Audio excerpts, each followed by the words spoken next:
And there is Prime Minister stepping out of Air India 1 into Sri Lanka.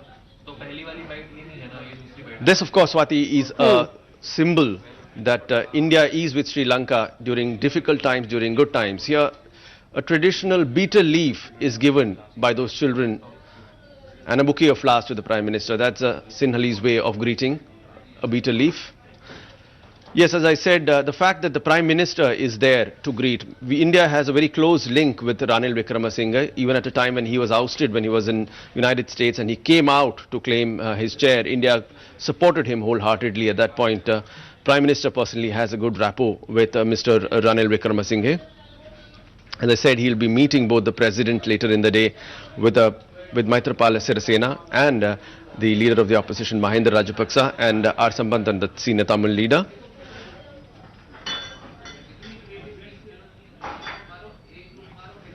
Absolutely. In fact, and it also sends out a message, a very clear message that here is a head of a government who is visiting to show its solidarity and support to the island nation of Sri Lanka and also its people, and to, of course, share their grief after the Easter bombings.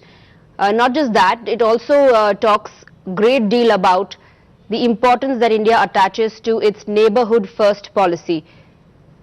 Yes, Swati, two nations of Malay and Sri Lanka both are facing similar problems. One of a right-wing Islamic terror, and second, a debt crisis which has been started by China.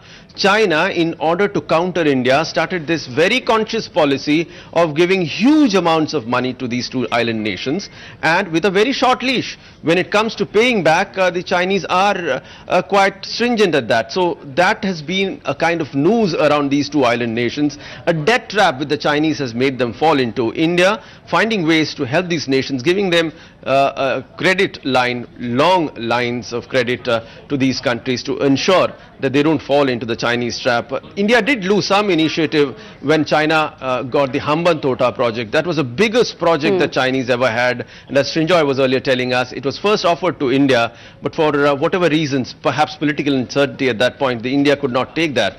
Now, Modi government, enforced with a huge mandate by the people of India, goes ahead with the Neighbourhood First policy to ensure the Chinese string of pearls does not actually become a noose around India's neck, and India fights back that very strongly. And as I was saying, the fact that 22 Predator drones that India was seeking from America had been cleared yesterday. Now these are long-range naval versions which have been cleared by America.